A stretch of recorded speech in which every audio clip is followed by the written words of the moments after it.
ในปัจจุบันทางการของเรากำลังปฏิรูปรัฐวิสาหกิจหลักๆของประเทศเพื่อจะหันเข้าสู่การร่วมทุนกับภาคเอกชนให้หลายขึ้นเพื่อประสิทธิภาพในการดำเนินงาน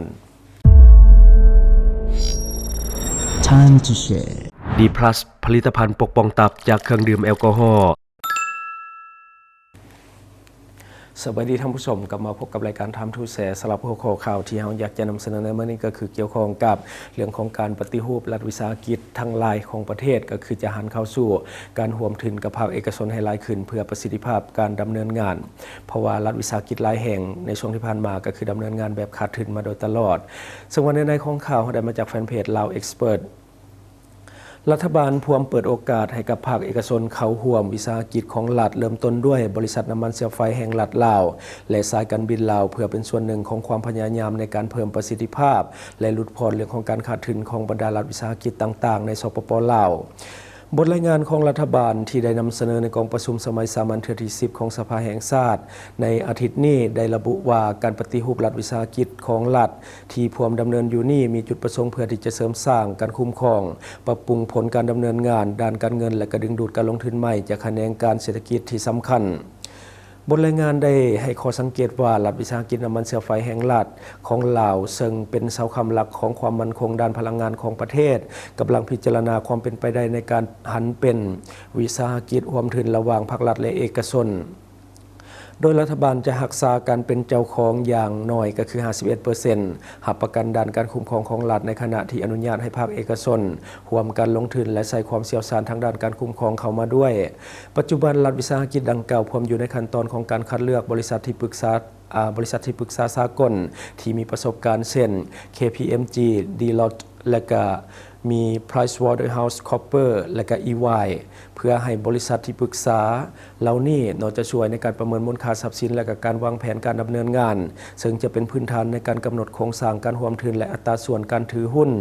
เช่นเดียวกันกับสายการบินลาวก็พวมร่วมมือกับภาคเอกชน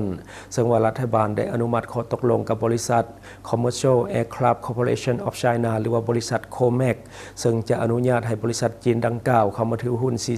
49% เบื้องต้นบริษัท COMAC ได้ขอเสนอเข้ามาถือหุ้น 51%แต่ว่ารัฐบาลได้ตัดสินใจรักษาการควบคุมส่วนใหญ่ไว้ก็คือปัจจุบันบริษัทตรวจสอบบัญชีอิสระกำลังประเมินทรัพย์สินของสายการบินลาวในขณะที่2ฝ่ายกำลังพัฒนาแผนธุรกิจเพื่อขออนุมัติจากรัฐบาลก็พวมอยู่ในขั้นตอนของการเปลี่ยนแปลงที่คล้ายคลึงกันอยู่ก็คือบริษัทไฟฟ้าลาวหรือว่า EDL และธนาคารนโยบายตามบทรายงานของรัฐบาลบริษัทไฟฟ้าลาวได้สำเร็จการปรับปรุงโครงสร้างระบบการจัดตั้งโดยการสร้างตั้งบริษัท EDLT ซึ่งปัจจุบันคุ้มครองสายส่งไฟฟ้าแห่งสูงและก็หนี้สินที่เกี่ยวข้องการเคลื่อนไหวดังกล่าวได้ปรับปรุงสภาพคล่องทางด้านการเงินของบริษัทไฟฟ้าลาวและเสริมสร้างฐานะการเงินของตนขณะเดียวกันธนาคารนโยบายกำลังถูกเปลี่ยนแปลงเป็นธนาคารพัฒนาชนบทโดยมีบทบาทขยายตัวในการให้บริการเงินฝากและสินเชื่อสถาบันใหม่นี้คาดว่าจะเริ่มดำเนินงานในปี 2025 เพื่อสนับสนุนการเข้าถึงการบริการทางด้านการเงินและการพัฒนาเศรษฐกิจชนบทนับตั้งแต่ปี 2021 รัฐบาลก็ได้ดำเนินบาท9ในการปรับปรุงการดำเนินงานของ 32 วิสาหกิจของรัฐมาถึงปัจจุบัน10 วิสาหกิจได้สำเร็จกระบวนการปรับโครงสร้างแล้วในขณะที่22 วิสาหกิจยังพวมพิจารณาทางเลือกต่างๆอยู่ปัจจุบันสปป.ลาวมีรัฐวิสาหกิจทั้งหมดแม่น171แห่งในนั้น93แห่งถือคุ้มครองจากศูนย์กลางและ78แห่งอยู่ภายใต้การคุ้มครองของแขวงต่างๆการให้ความสำคัญของรัฐบาลในปัจจุบันต่อกับ4วิสาหกิจใหญ่ที่สุดก็คือบริษัทไฟฟ้าลาวสายการบินลาวและก็บริษัทน้ำมันเชื้อไฟแห่งรัฐลาวและธนาคารนโยบายนับเป็นบาทก้าวใหม่สู่การร่วมมือระหว่างภาครัฐและเอกชนและประสิทธิภาพที่สูงขึ้นในการดำเนินงานของรัฐนั่นเองอันนี้ก็คือเนื้อในของข่าวที่ว่ามีการปฏิรูปเรื่องของ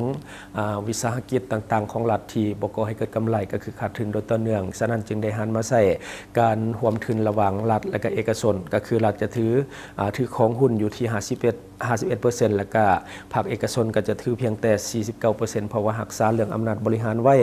โดยปกติแล้วรัฐวิสาหกิจต่างๆจะเป็นบ่อนสร้างรายได้ให้กับรัฐบาลเพราะว่าเป็นการลงทุนของรัฐบาลเป็นธุรกิจของรัฐบาลเวลารายได้จากรัฐวิสาหกิจก็จะเข้ารัฐแต่ว่าใน ในบ้านเฮามันคงกันข้ามกันก็คือรัฐวิสาหกิจหลายแห่งมันกลายเป็นบ่อนหัวไหลของงบประมาณของรัฐก็คือรัฐเอาเงินมาลงทุนในส่วนนี้และก็สูญเสียไปเพราะว่าการดำเนินงานมันบ่มีประสิทธิภาพฉะนั้นจึงมีความจำเป็นต้องได้มีการปฏิรูปขึ้นใหม่เพื่อการกำจัดปัญหาเดิมๆที่มันซ้ำเหือและก็แก้ยากเนาะก็คือปัญหาแบบว่า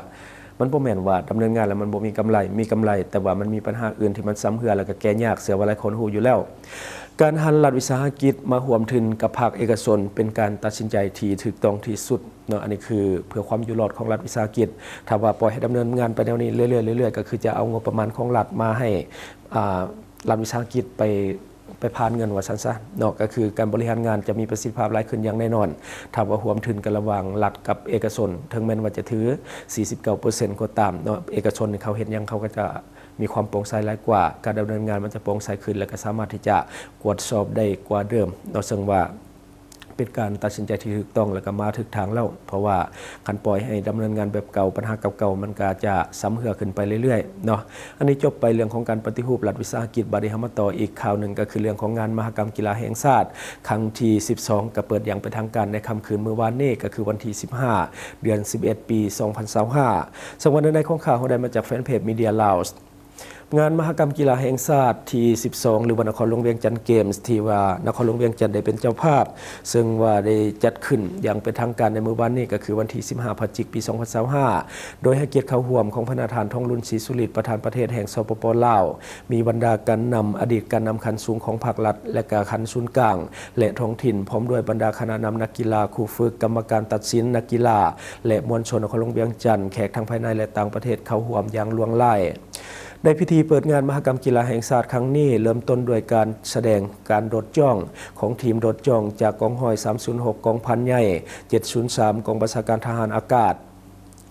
ตามด้วยงานแสดงศิลปะก็คือการฟ้อนและก็ร้องเพลงจากศิลปินที่มีชื่อเสียงของสปป.ลาวต่อด้วยขบวนการสวนสนามก้อนและก็กองกำลังต่างๆเป็นต้นขบวนป้ายคำขวัญเครื่องหมายสัญลักษณ์งานมหกรรมกีฬาแห่งชาติครั้งที่12โดยสังวรธงชาติกองทุ่งชาติทุ่งกีฬาและก็กองกำลังของคณะกรรมการตัดสินกองกำลังคณะนำครูฝึกและก็นักกีฬาจากภาคส่วนต่างๆกองกำลังเยาวชนธันวาและกองกำลังต้านการใส่สารต้องห้ามในนักกีฬาพร้อมนี้ยังได้แล่นทวนไฟและก็จูดอ้างไฟเพื่อที่จะส่องแสงถึงการนำพาไปสู่ความสำเร็จ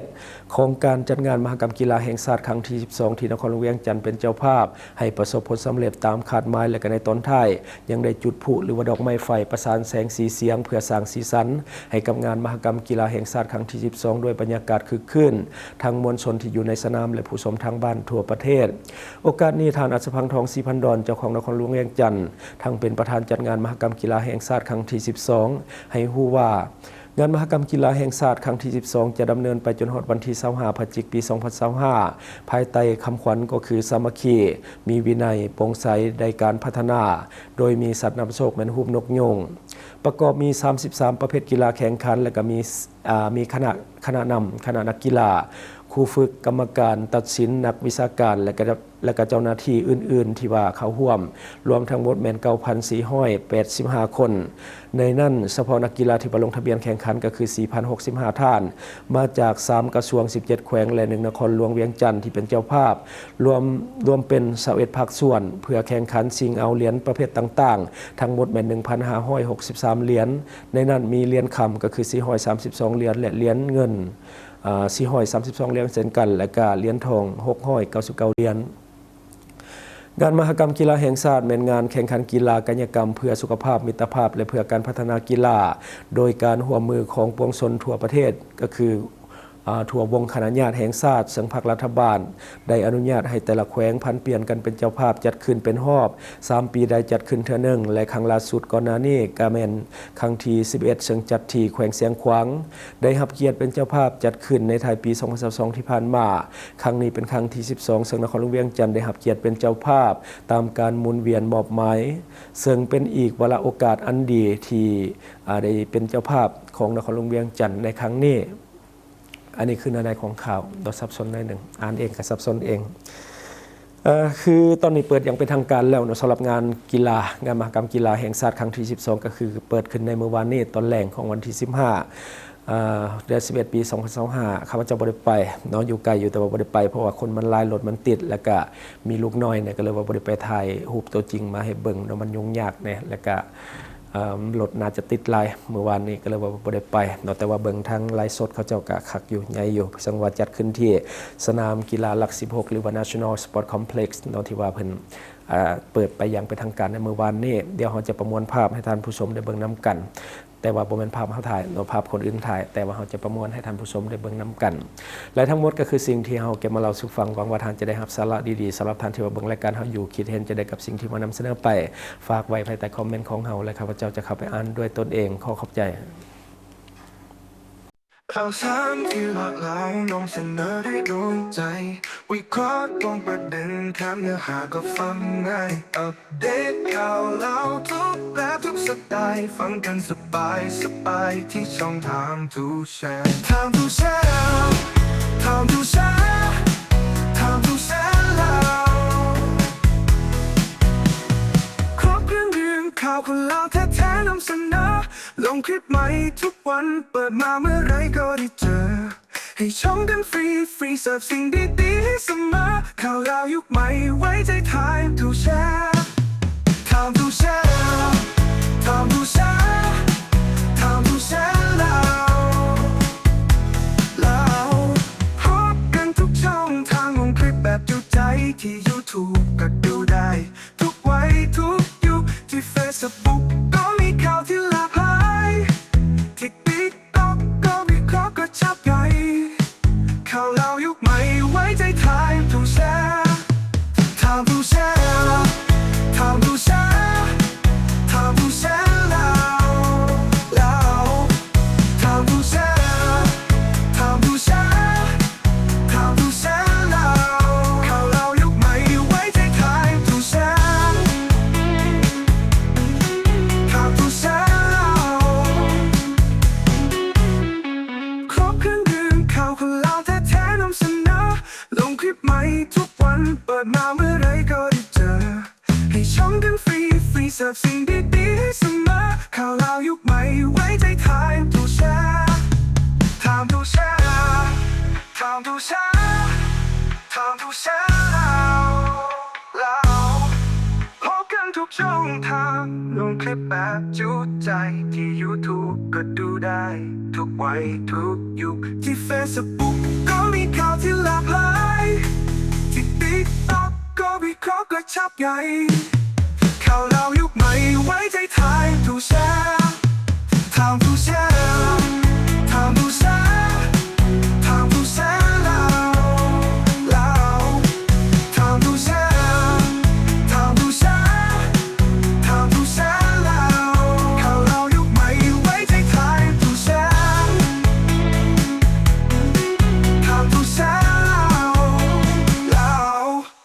บริษัทเพชรสุขมิไซเจริญทรัพย์จำกัดผู้เดียวบริการก่อสร้างครบวงจรหับสำรวจพื้นที่ก่อสร้างและให้คำปรึกษาโครงการหับออกแบบโครงการต่างๆทั้งแบบ 2D และ 3D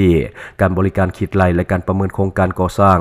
หับเป็นที่ปรึกษาโครงการก่อสร้างต่างๆสำหรับท่านใดที่สนใจอยากใช้บริการกับบริษัทเพชรสุขมิไซเจริญทรัพย์จำกัดผู้เดียวสามารถติดต่อที่เบอร์ 02055662255 หรือ 02077776451 หรือท่านจะเข้าไปเบิ่งผลงานที่ผ่านมาของบริษัทพวกเราได้ที่แฟนเพจบริษัท PSMC จำกัดอยู่เมืองลาวใช้แต่เงินกีบลาวและส่งเสริมผลิตภัณฑ์ภายในเพื่อลดพรการนำเข้าสินค้าและแก้ปัญหาเงินตา